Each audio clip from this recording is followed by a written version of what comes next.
Warm and windy weather is nice, but it's scary as well. And right now, crews are mopping up what was a large grass fire that was burning in Douglas County. This is in the Perry Park area, just north of Larkspur. 9 News reporter Janelle Finch joins us live from the scene. And Janelle, you just got an update about 30 minutes ago. Yes, that's right. Tom and Kim, I am in Sedalia right off of Tomah and South Perry Park roads where a wildfire or grass fire was burning just a few hours ago. Firefighters have been out here working to contain what was up to a 150-acre grass fire, but it is now 80% contained. The call for fire came in just after noon. The Douglas County Sheriff's Office said gusty, erratic winds caused this fire to quickly spread. They called in 8 agencies, including one from El Paso County, for help. Air Resources also played a big part in controlling the flames. The Douglas County Sheriff's Office sent pre-evacuation notices to 844 nearby homeowners for the potential fire threat. Those notices have been lifted at this time. Thankfully, the Sheriff's Office says that no structures were lost in this fire, and firefighters will be on scene for several hours doing that mop-up, just like you said. Boy, that's good news for some of this gets our attention all the time. Yeah, you know how things can get out of control fast. Janelle, thank you for the update. Of course, that's really highlighting what's been a very warm and dry day today. Again, here in the metro area, taking a live look outside, a cloudless blue sky over the city of Denver, and the dry pattern is going to continue right on through the weekend. Kathy, it's hard to believe we're talking about fire today, and the last 2, 3, whatever weekends we've been talking about all the snow. Yeah, exactly. And we now know that, wildfire threat is something that we can talk about all year round in Colorado. And certainly with the conditions that we have today and going into the weekend, fire danger is a prime concern. There's a fire weather watch that has been issued, so please be so careful while you're enjoying your weekend and this warm weather. We have folks up on the hillside enjoying some of that fresh powder, and you'll have great travel weather tonight and tomorrow on I-70.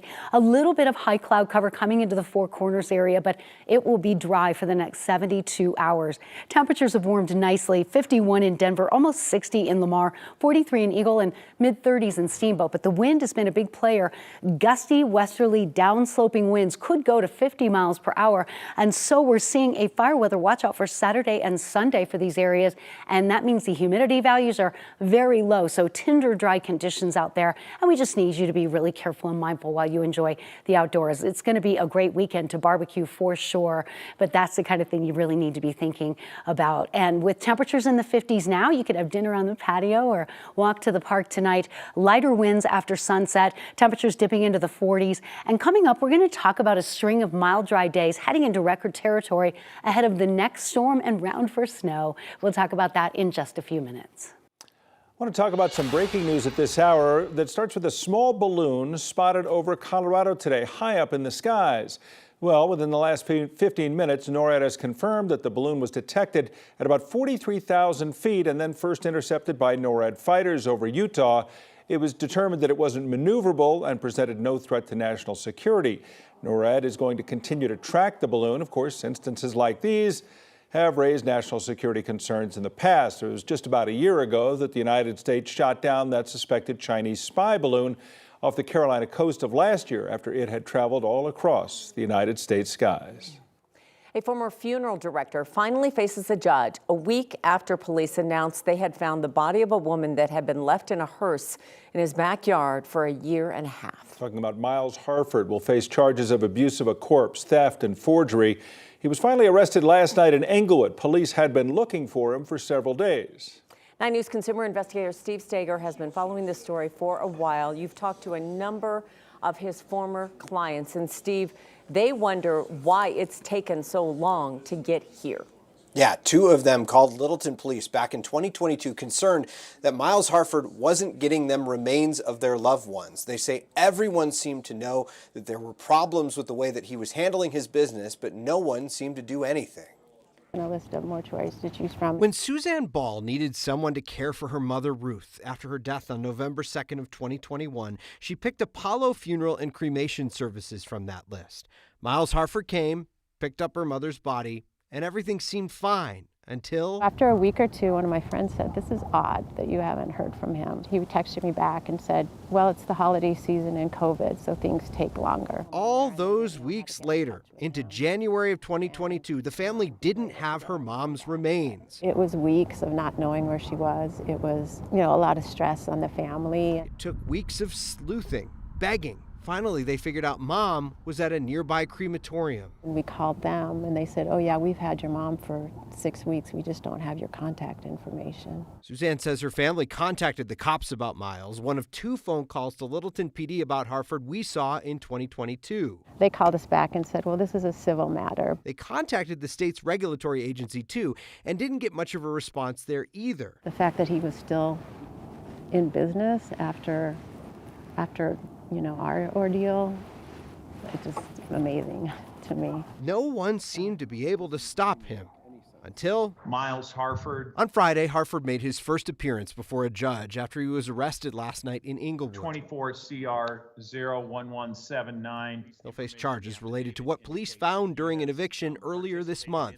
35 urns full of cremated remains and the body of a woman who died a year and a half ago that had been decomposing in a hearse in the backyard ever since. The information in the affidavit's extremely concerning to the court. He'll likely be released later Friday on a personal recognizance bond. Personal recognizance, because he's such an outstanding citizen. That's awesome.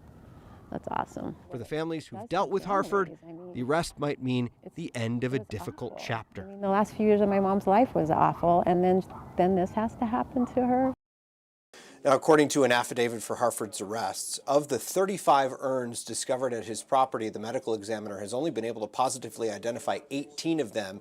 They're in the process now of notifying next of kin. You may recall yesterday, after a week of waiting for Harford to turn himself in, police released a bulletin looking for him, and this morning his attorney told the judge Harford had been in the hospital throwing off any arrangements to turn himself in. Inglewood PD caught him last night when they responded to reports of an intoxicated man in the 4000 block of Fox Street. Tom.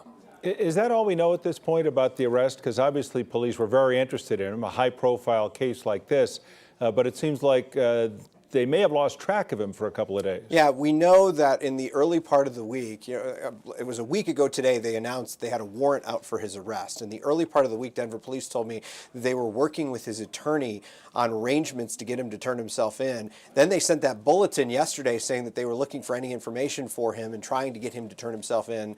And then this arrest last night at about 5:30. So it wasn't long after that bulletin went out that there was this arrest, and now he is temporarily at least in custody until released on that bond. Well, this is a sad story, but it's far from over. Thanks for following it. We'll continue to follow it. Thanks, Steve. Of course. New documents obtained by 9 News shine a lot of light on details about one student's safety plan before he shot 2 deans at Denver's East High School last year. An interview with police shows Austin Lyle wasn't required to be patted down for weapons initially, even after DPS staff learned about a previous gun incident at another school district. 9 News crime and justice reporter Kelly Rinke got that 86-page report from police. She joins us from East High School with much more. Hey, Kim and Tom, according to that interview with a district employee, Austin Lyle was required to be patted down for weapons weeks before the shooting. But before he started classes here at East High, he was only required to do a verbal check-in with staff. For that initial plan, the district employee told Denver police staff knew Lyle had been expelled from Overland High School for trying to sell a gun and ammunition. And during that investigation about the Overland High incident, the boy's mom found a gun, ammunition, and a medical kit in his room. After knowing that, the report says staff at Denver Public Schools decided the student only needed to do a verbal check-in before going to class. That safety plan changed when an employee said a student reported seeing Lyle take a gun from his backpack and put it in his pocket while in class. We spoke to a parent whose daughter attends East High who thinks that pat-down policy should have been in place at the very beginning. The earlier intervene and the earlier put in a plan to address potential problems, the better the outcomes will be. The report says in that interview with the employee, a pat down was not performed on 2 days. On one of those days, according to the report, the boy showed up late to school and he just did a verbal check-in. Boy, there's so much still to uncover, but these documents tell a different story than what we knew Very different from the story. beginning. And you've got at least two different schools here in play with two different views about him and what to look out for. And I think parents had a lot of questions about when that pat-down policy was put in place. And it seems, according to these interviews, we have a better understanding of when that happened. Yeah. Well, thank you for going through all of that. We know it's been a long read, so thank you, Kelly. Today, we're learning more about the 3 University of Wyoming students killed in a car crash in northern Colorado. Charlie Clark, Carson Muir, and Luke Slabber were all on the swim team. Colorado State Patrol is early in the investigation to this crash yesterday afternoon on Highway 287. Troopers say a car slowed down in front of their vehicle with the swimmers. The driver swerved off the shoulder and the car rolled several times. 5 people were in the car. CSP says 2 of them are out of the hospital. This is what we've learned about the 3 who died. Charlie Clark was a sophomore from Las Vegas studying psychology. Carson Muir was a freshman from Alabama studying animal and veterinarian sciences. Luke Slabber was a junior from South Africa studying construction management. We talked to someone who lived on the same floor as Carson. It's just a really terrible thing to see. It was very unfortunate. They were good people, and even though I didn't know them, everyone knew that they were good people and they were a big part of the University of Wyoming. The crash is just a horrible reminder of another deadly crash on the same highway more than 20 years ago. A memorial stands on campus to remember the 8 cross-country team members who died in 2001. The CSU swim team shared their support for the University of Wyoming. They're sharing this photo today saying, "Swimming with our rivals in our hearts."